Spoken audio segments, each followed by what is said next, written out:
तो हेलो भाई नमस्कार जय श्री जगन्नाथ जय श्री राम। तो आज मैं आपन सहित गोटे इंपोर्टाट कथा शेयर करने चाहिए। तो आज आम घर सेमती किसी भल खाया ही न थाए। सो कौन पे के इच्छा है बिरियानी खाया। सो मुझे जोमाटो बिरियानी ऑर्डर करी। आपन जो देख पारे जो थाली ये थुआई ए थाली मतलब जो बिरियानी में ऑर्डर करी से चारि भाग रु भाग्य हम। ये चारि भाग जदि आप करेंगे ये भाग्य से बिरियानी धरियो।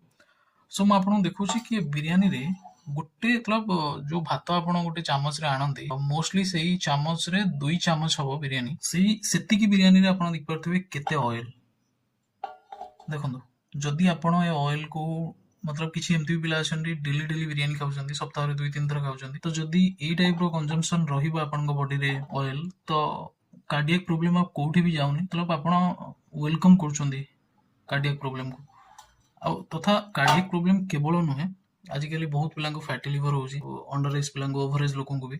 ସୋ ମୁଁ କେବଳ ଏତିକି ରିକ୍ୱେଷ୍ଟ କରିବି କି ଆପଣ ଏ ସବୁ ସିନାରିଓ ଟିକେ ଦେଖନ୍ତୁ ଆଉ ପ୍ଲିଜ ପ୍ଲିଜ ପ୍ଲିଜ ଟିକେ କନସର୍ନ ରୁହନ୍ତୁ ଏସବୁ ପ୍ରତି। ଏସବୁ ଏଇ ଅଏଲି ଫ୍ୟାଟି ଫୁଡ ଠୁ ଟିକେ ଦୂରେଇକି ରୁହନ୍ତୁ। ଆପଣମାନଙ୍କୁ ଏତିକି ରିକ୍ୱେଷ୍ଟ କରିବି ଆଉ ମୁଁ भी ଆଜିଠୁ ଶପଥ ନେଉଛି कि ଯଥା ସମ୍ଭବ ମୁଁ ଟ୍ରାଏ କରିବି କି ସବୁ ଜିନିଷକୁ ମୁଁ ଆଭଏଡ୍ କରେ पर्सनाली ତାପରେ ଯାଇ ମୁଁ ବେଟର ଆପଣଙ୍କୁ ସଜେଷ୍ଟ କରିପାରିବି।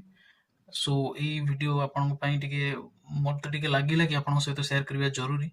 सो आउ गोटे कथा भी कहबी एठी कि जोमाटो को टिके ध्यान देवा पड़िबो फूड क्वालिटी ऊपर आ विशेष करी आपन माने जो रिव्यू दउचंदी बा जदि आपन को किसी खाइबा ठीक लागुनी कोनोसी रेस्टोरेंट रे भी हालांकि मु जो रेस्टोरेंट वनसी ता नाम नेबिनी बट आपन टिके कंसर्न रहंतु। आउ जो रेस्टोरेंट रे किछि भी आपन को लागुची खाइबा क्वालिटी बहुत खराब बा बहुत ही एक्सेसिव ऑयली फूड तो से रेस्टोरेंट को दूर रुहतु नहेले आपन कंप्लेन करि परिबे तांकर ट्विटर हैंडल या फिर जमती भी माध्यम थी आप जानी बेटर मोठू तो आप कंप्लेन भी करेंगे। तो वीडियो रे एतिकी thank you so much for watching. आपण माने टिके कंसर्न रहिबे आ केमती अछंती आपन को देह केमती अछि कमेंट बॉक्स रे निहाती जणेबे। Thank you so much.